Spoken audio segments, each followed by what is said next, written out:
This road is very strange. There have been major traffic accidents here for several months in a row. The traffic police installed warning signs. They also set up cameras. John and I were assigned to duty. We were specifically tasked with cracking down on midnight street racing. At night, we were cold and hungry. We planned to cook some noodles. As I started eating, the camera's indicator light suddenly blinked, but there was nothing on the road. When I went over to check, suddenly an old woman appeared in front of me. I quickly helped her up. Just then, a car sped by. I hurriedly pushed her aside, but I saw her disappear instantly when we went back to process the photos. We realized there was no image of her in the pictures at all. Everyone said she was a spirit. I was so scared that I didn't want to work the night shift again. But the boss disagreed, so we had to continue working. Suddenly, a strange sound came from the gap behind us. I turned around and saw the old woman hitting a small man with the sole of her shoe. We were stunned. At that moment, the camera took 3 continuous shots. We hurriedly ran away, but the camera was lost. The boss was very angry about this. He ordered us to find the camera. John was feeling down. He went to an internet cafe to play racing games, but he noticed the old woman seemed to be following him. Then I started my shift again. This time I stuck a yellow symbol on my back, and I brought a recorder to feel a little safer. Suddenly a strange sound came from the recorder. It scared me a lot. Then a small car suddenly sped toward me.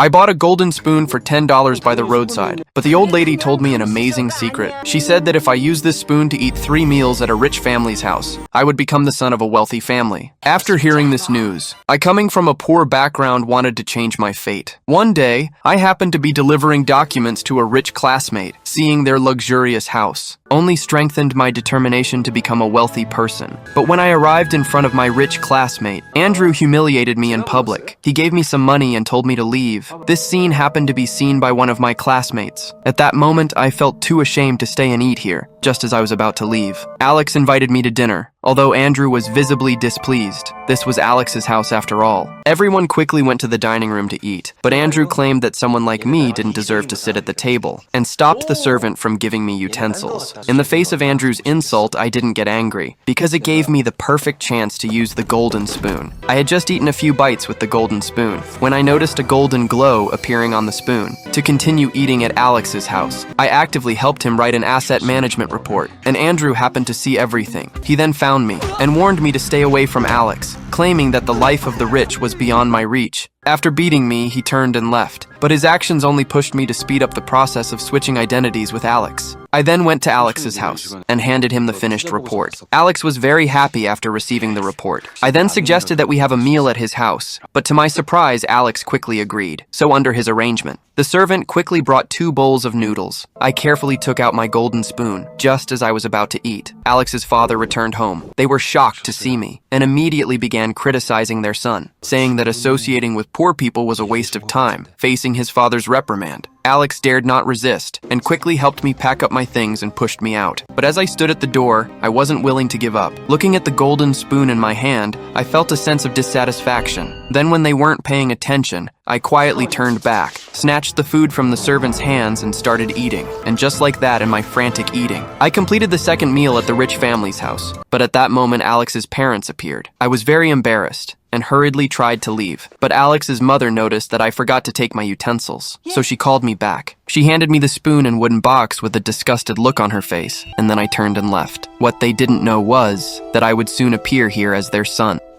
I accidentally dropped a Rolex worth millions, but as I dove underwater to search for it, I unintentionally discovered a mysterious stone. As an experienced treasure hunter, I immediately recognized this as a ballast stone used on ancient ships. Usually, such stones are near a sunken, treasure-filled ancient ship, so I immediately surfaced and informed my companions about the discovery. Upon hearing this, they grabbed weapons and dove into the water to search. Soon I made a new discovery. It wasn't until I pried it out that I realized it was a golden dagger from hundreds of years ago. Finding such a precious treasure instantly made me very happy. Now we just needed to find the treasure at the bottom of the sea, and we would become billionaires to improve our search efficiency. We went to the market and bought a lot of detection equipment. Then we returned to this area of the sea. First, we marked out the approximate area with ropes. Then we carefully searched with a metal detector. It didn't take long before the metal detector gave a response. to investigate. I immediately told my companion to use a hairdryer to blow away the surface sand. Soon, a thick iron chain appeared before us, realizing there was a big treasure underneath. I quickly instructed my companion to increase the power of the hairdryer, as the sand was blown away to both sides. The big treasure beneath finally emerged. It turned out to be an ancient cannon buried there for hundreds of years. To move this old thing, we quickly tied ropes to both sides of the cannon. Then we filled the airbags with clean air as the two of us lifted with all our strength. This huge object slowly began to float up. Just as we were about to transport the cannon onto the ship, our companion Lisa suddenly heard an alarm. It was the time for the Coast Guard's routine inspection. This news terrified us underwater because we knew that if we brought this antique up, the treasure below would also be exposed. At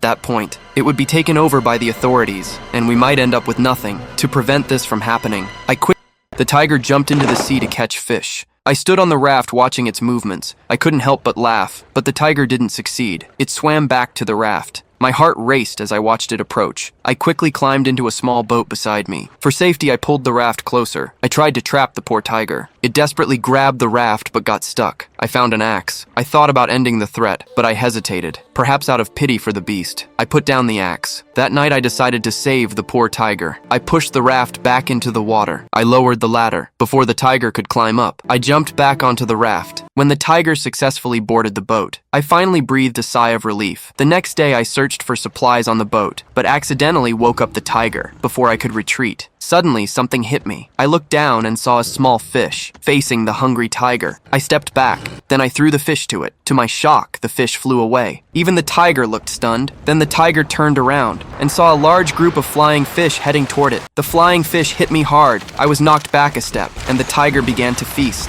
In addition to the flying fish, a giant tuna also jumped onto the boat. Seeing this large catch, I realized this was the perfect time to tame the tiger. I poked the tiger's mouth with a stick. The tiger started to resist, but with a gentle push, it calmed down. Seeing it settle down, I hid the big fish behind my back. The tiger only turned back to continue eating the small fish, while I kept the big fish for myself. The tiger wasn't that easy to tame. The next day, when I returned to the boat, the tiger tried to ambush me again. But when it saw the stick in my hand, it immediately stopped all its movements. I knew this was my chance. I put some fish on the stick and fed them to the tiger. After it ate the raw fish, I finally sighed in relief. Then I gently tapped the deck and gave the tiger more fish. The tiger seemed to understand I meant no harm, but when I asked it to enter the cabin, it wouldn't move. From that moment on, I survived by fishing. The tiger on the boat was no longer as aggressive as before. However, a storm came, and it almost made me lose all hope when I woke up from unconsciousness again. The tiger was now fainted from hunger, lying motionless on the deck. I had no choice but to stay by its side and wait for death to come. But soon after, I discovered the boat had drifted to an island.